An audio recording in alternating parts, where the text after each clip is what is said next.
and I haven't attended one of these school trainings. I haven't been invited and haven't, so I can only guess what's going on. But I'm just concerned, and I'm hope that the people are sensitive and not having hot drills where students have absolutely no awareness that it's just a drill, so that you don't end up traumatizing kids until they figure out, oh, it was just a drill.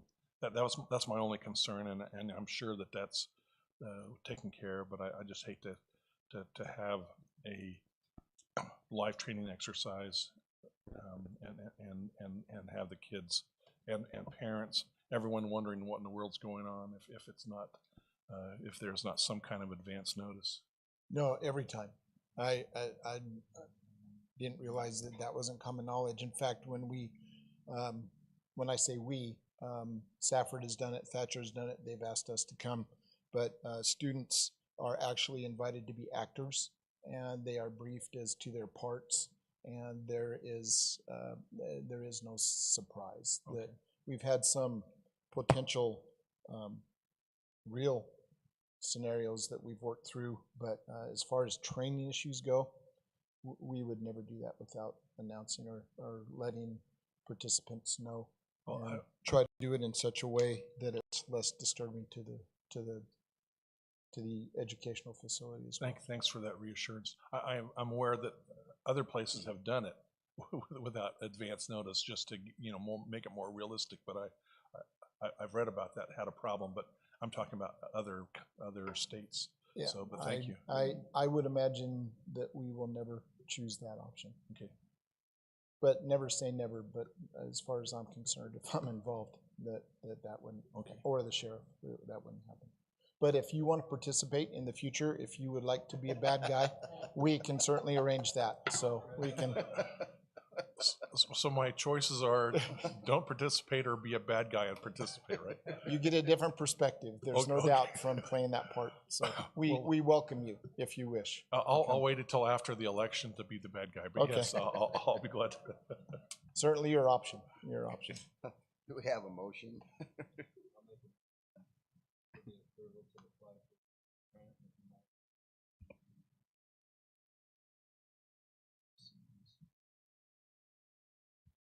I'll second Vice Chairman Mack's motion. Make that unanimous. Thank you for all you do, Jeff. Appreciate you. Next, we have our county attorney, Scott Bennett.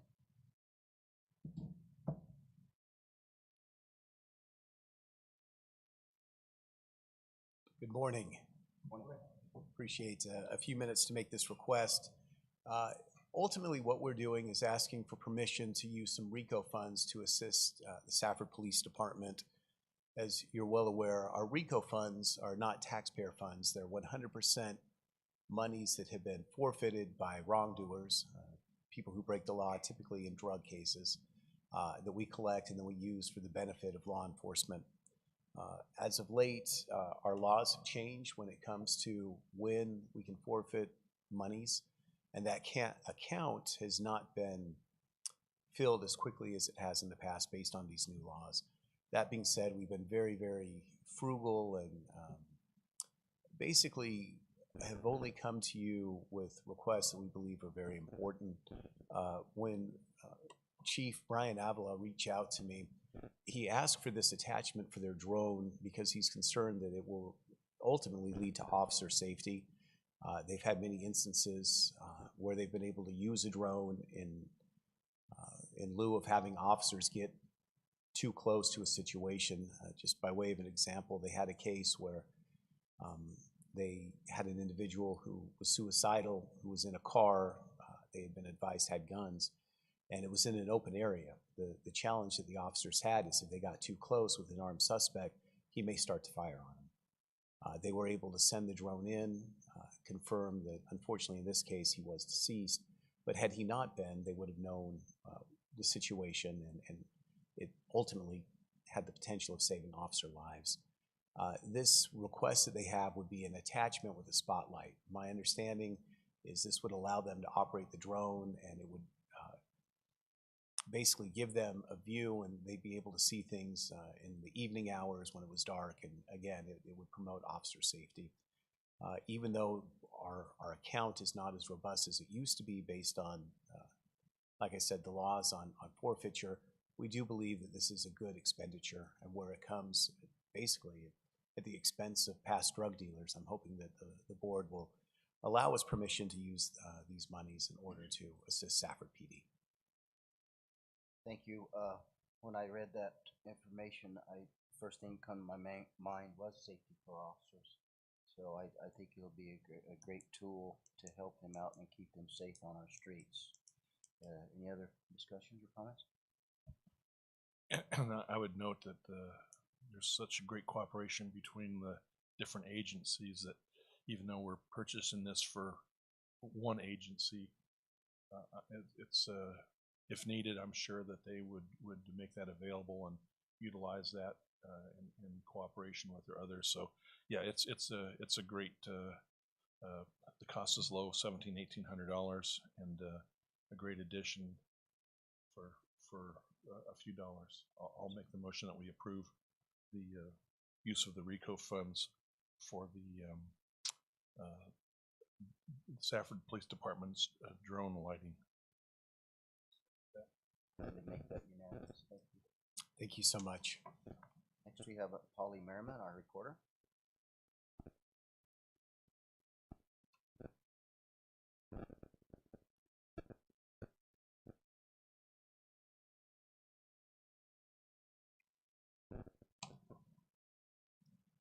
Good morning. I am requesting approval for election worker agreements between Graham County and Judy Dickerson, Wendy John, and Patsy Luzania. We'll be utilizing them to pick up our ballots from our ballot drop boxes, and if needed, to help with preparing the ballots for the primary and general election. What a great team. Any discussion?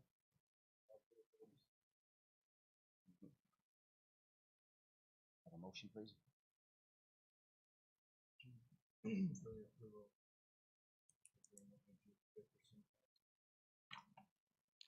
Please just second. And I'll make that unanimous. Thank you. Thank you. Next up, we have Darlene Montier, our assessor.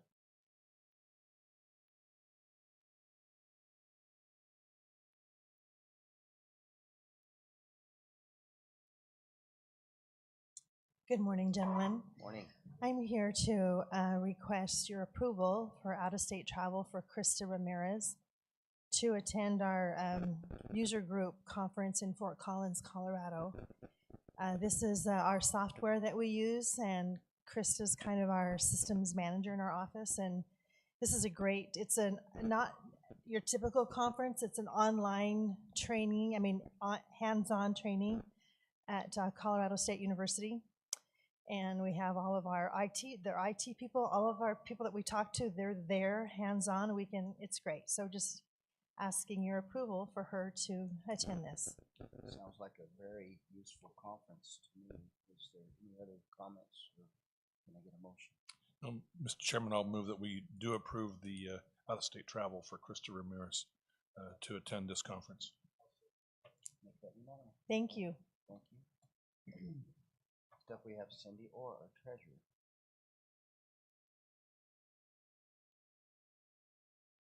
Good morning, members of the board and Manager Welker. I'm happy to be here today. It's starting to be like a broken record every time, but I'm presenting an offer for an over-the-counter tax deed on parcel 106-26073. I really am impressed. Job, you worked very hard.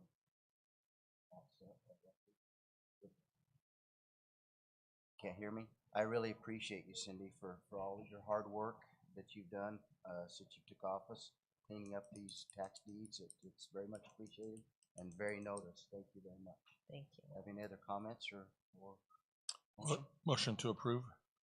Second. Make that unanimous. Thank you. Next, we have Brian Douglas, Health Department.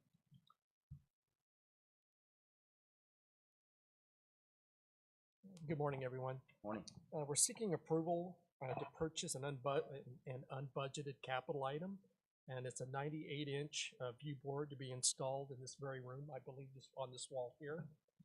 And it's this view board can be used for a lot of different reasons, but its main purpose will be used by our emergency management department for public information, presentations, updating elected officials, emergency workers, and media during and following an emergency event. The Public Health Emergency Preparedness Grant, which is a federal program, will fund the purchase of this view board. We do have extra COVID funds we're still trying to spend. And so IT got with us and mentioned that they'd like to have a view board for, in this particular reason, because during an emergency event, this room right here will be used as an extension of our emergency operations command for our elected officials and others. So we're seeking approval for the view board. So Brian, am I understanding right? You get this TV and it's great asset. I mean, great add to Absolutely. this room. So we can use it for other meetings as well. Correct. I mean, Correct. it'll be used throughout. Right, and then during the time of an Right. emergency event, then we would take over that Okay, thank you. this view board. Any other questions or discussion? No, Motion. I'm real pleased. We'll all benefit from it. Thank you very much, Brian, and thank you very much, McCoy, for the suggestion. I'll go ahead and move that we approve the unbudgeted capital purchase for the view board for our emergency coordination for our assembly room. One other question, Brian, on that. Yes. If we're going to approve this, I'll certainly be Mhm. unanimous on it, but when will you project it to be installed? We have called the view board. I believe it's SHI that has come in with the lowest cost, and they do have it in stock. So I would imagine a few weeks or a month for it to come in, and I would anticipate for it to be up and running, within a few weeks after that. Nice, thank you. I'll make that unanimous. Thank you. Yeah, thank you. Next up, we have Hannah Duderstadt, her election.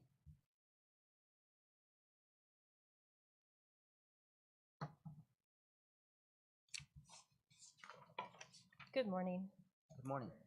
I'm here to request the board's approval of Resolution 2024-02. And this would authorize our county recorder to use an emergency vote center, which has always been the recorder's office. This would be on the Monday before election, March 19th. And this is to allow citizens who, for some extraordinary circumstance, are not able to vote on election day. So I'm here to request the board's approval for that. Sure. Any discussion? Yeah, just a question. I'm certainly in favor of it. Is there any way that we can pass a resolution that covers, a complete election cycle or 2 or 3 years, rather than having have it be date specific? As far as I'm aware, in statute, it says that it has to specify the date. Okay. So it doesn't allow for the election cycle. I did look for that and I couldn't find it. So as much as I'm aware, we have to specify each election. Okay, very good. Understand. A motion? I'll move that we go ahead and approve the authorization of the recorder's office as an emergency election center for the Monday before the election. Make that unanimous. Thank you. Thank you. Next, we have we all have a chance to say what we've been doing the last couple of weeks, and I'll start out with our county manager, Dustin Walker.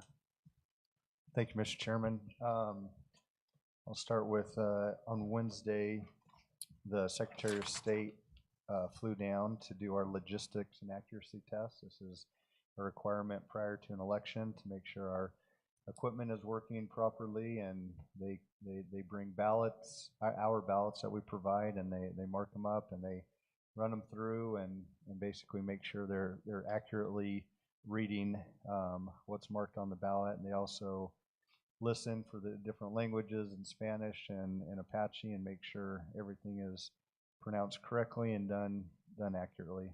And I just want to report we passed. Hannah did a great job. She came down with COVID the night before, but was still able to walk McCoy and I through that. And just want to thank her for staying on her feet and being prepared and still being able to pass that. And McCoy did a very good job filling in. We're very blessed and impressed with what he was able to do in her stead. So we're ready to go for the March 19th presidential preference election, and we're ready to go in that aspect. Last week, Wednesday, the rest of the day, Wednesday through Friday, I was at our annual health trust meeting, and this is the meeting that we meet with all of our vendors that service us, Ameriben, Navitas, everyone, and go over all our benefits from the year, have discussions on what's working, what isn't working. You can imagine the rates in healthcare continue to grow on average. Health insurance is going up 8% a year. We're faring much better than that. So our actuary gave us a range. Their recommendation was 0 to 4%.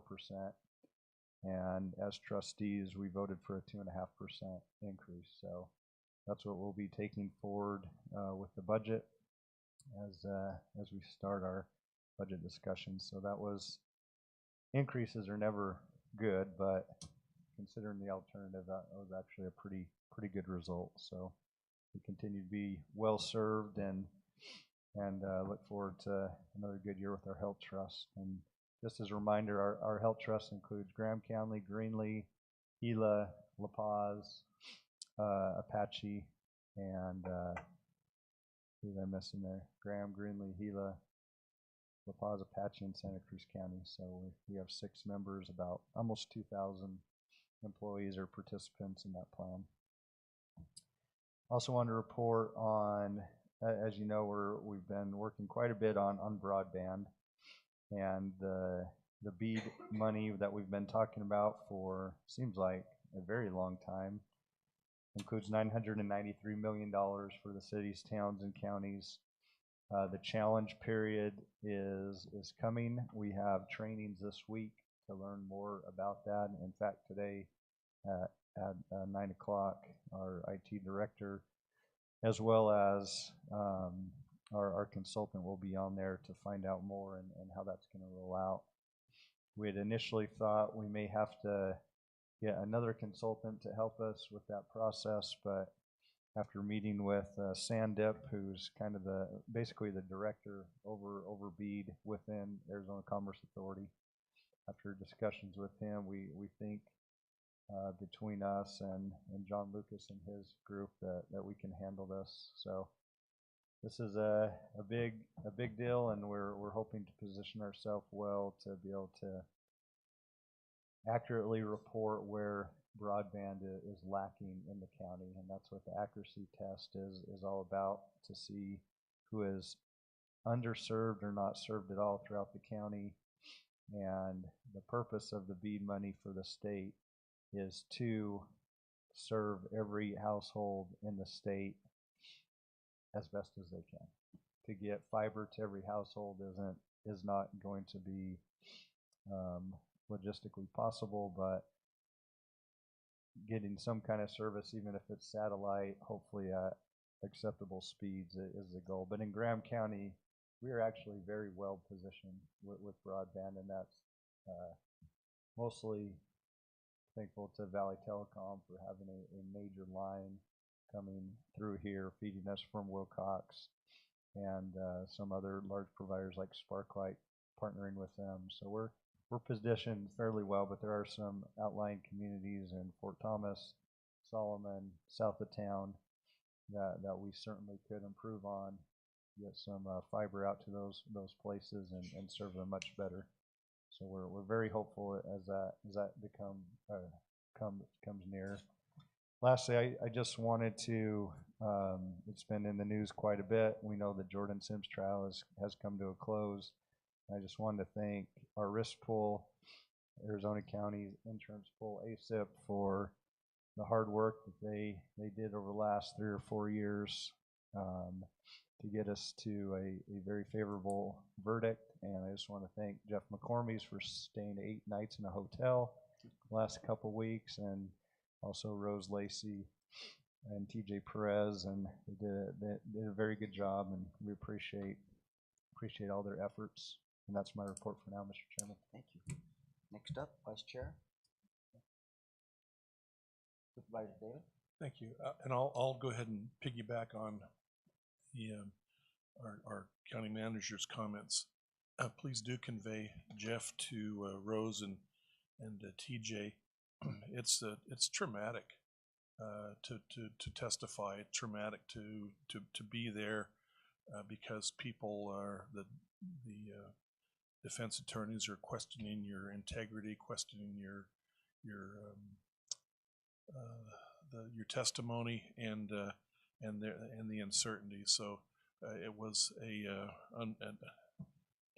very unfortunate event, but we were exonerated, and thank you for your efforts and our county attorneys for the preparation. So thank you, and that is tough. I'm glad it's done,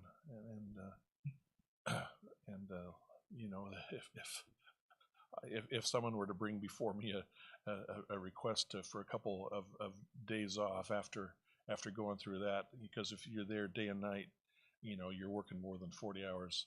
But anyway, that's beside the point. My report. Jeff got a day off 2 years ago. He's good. Okay.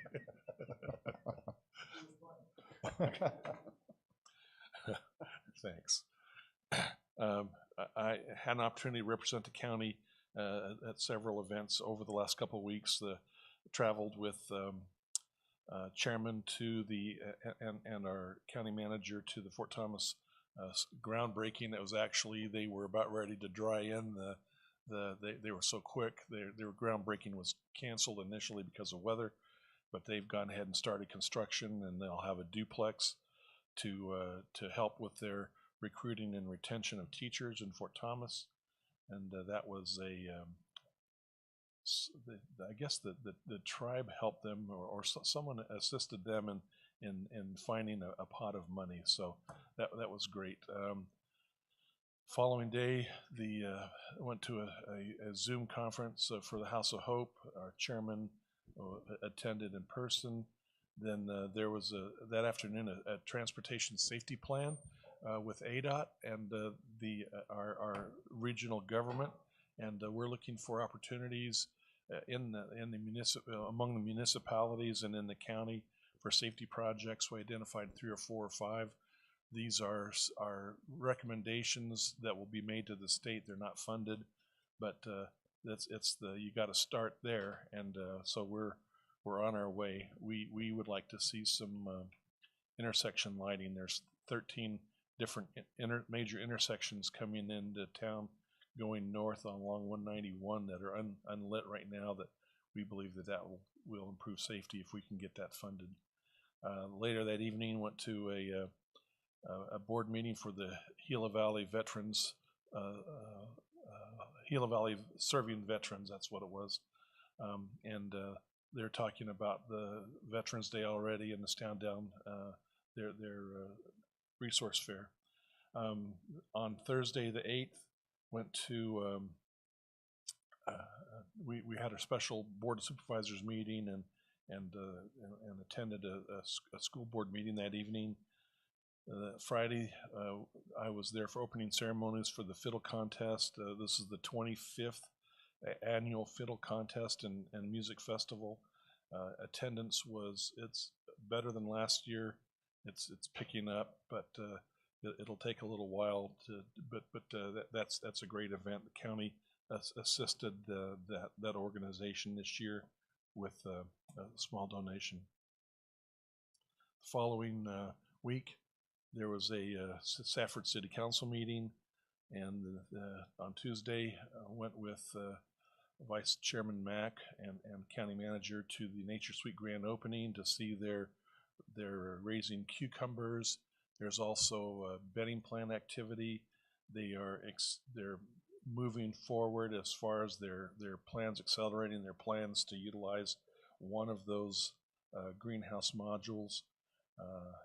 And if the market will support it and the market will stay good, then that ought to be a great benefit. They've already got 240 employees, and all of them are within the Wilcox and Bonita area. So that's a very positive thing for us. That evening went to a historical society planning meeting. They'll give a presentation, or at least they'll have a dialogue this morning with us. Almost done. Senior Citizen Center had an advisory council meeting and attended that. And then later that afternoon, local committee to end homelessness. There was what they call a point in time count. Last year, the point in time count and indicated there were 0 homeless people in Graham County. This year they had a better organized. In the interim, we had a committee to end homelessness. We've organized through Arizona Department of Housing. They identified 53 people who were homeless, and if they had applied that criteria a little wider to people who were living in homes without utilities, could have doubled. But it's sobering to think of that many people and living in substandard conditions. But the good thing about it is, as long as the money lasts, the funding is available for programs and for services for those people who continue to be homeless and or are transitioning out of homelessness. And then the last thing I was able to do is there was a legislative policy committee on Friday morning, and I attended that remotely. And we talked about a number of legislative bills that we either supported or opposed. And so that's my report, Mr. Chairman. Thank you. It's been, Can I add one more thing? absolutely. I'm sorry. Thank you, Mr. Chairman. I just wanted to add to, we partner with Cochise County to do some of our housing, and right now, and a lot of that is done online, assistance for housing, assistance with rental payment and whatnot. Right now, for Section 8 housing, they are working on a waiting list for vouchers, and I think there's around 50 to 60 vouchers for Graham County that they actively have. And we have Anita Baca. She's the director for their housing program in Cochise County. She was here last Wednesday, and she'll be here for the next 2 Wednesdays on site in our first floor conference room to meet personally with anyone interested in getting on a waiting list for these vouchers. And last Wednesday, on February 14th, she had a really good turnout. So they are getting the word out, but I just want to push that out to everyone to pass the word around that this is for those at the poverty line or under the poverty line that need assistance with housing, rentals, or otherwise. So anyway, just wanted to plug that and thank the board for supporting that, allowing her to have some space down here, and it's certainly a benefit for the residents of our community that have that need. Thank you for that. And Mr. Chairman, can I add one? I forgot to mention the report on the Samaritan House. September, there were 50, they offered services to 50 clients. And this last month, then services include showers and or a snack and also laundry. And they've gone from 50 a month to 211 a month. And they're ready to expand, but don't have a whole lot of room to expand in. But it is, and it's providing dignity and improving people's conditions, helping them with an address for employers to call back. So it's a great investment that our board of supervisors made using our CDBG grant several years ago, and I thank you all. Sometimes it's always a risky step forward, but that's been certainly a success story. So thank you for your efforts on that. I'll be quick here. On the 6th, I was invited to a memorial service out at the Safford Cemetery. This man that was a commander in Afghanistan way back, I can't remember the dates, but he travels all the way from Washington, D.C. on a yearly trek here. He was the commander of this young man named Brandon Shuck. And I don't know if any of you remember that young man. Yes. But it's very neat. He comes out and has a little presentation of this young man, and motorcycle riders drive all over from Sierra Vista, southeastern Arizona, to come and pay tribute. But I just thought it was very neat, but not many people know about it. So I'm going to do my best to try to next year inform people about this where they can have a better turnout for it. There's probably 15 motorcycle riders there and him, but it's just a small ceremony. But I thought it was really neat that this guy put his effort every single year to come out here to just the day that they had this young man's funeral, to come out and tribute. So I thought that was really neat. On the 6th, also substance abuse, and he lived out of Irrigation District. Then on the 13th, I traveled to Phoenix. I got a call Tuesday evening and said they would like me to testify at the Senate on a bill, and I traveled down there the next day and testified, and then I turned right around, came back to the Pima Town Council meeting. Then on the 14th, I met with Kathy Grimes to solidify our agenda for the Sheriff's Talk, which will be Wednesday night, and I would encourage everybody to try to participate in this. This is going to be I hope it's going to be quite an event. I get the privilege to introduce and be kind of a speaker there that night, but let's try to get the word out and get people to come and see this. They're talking about the fentanyl and the border crisis. It's not a political event. It will not be political. It's just questioning and answering.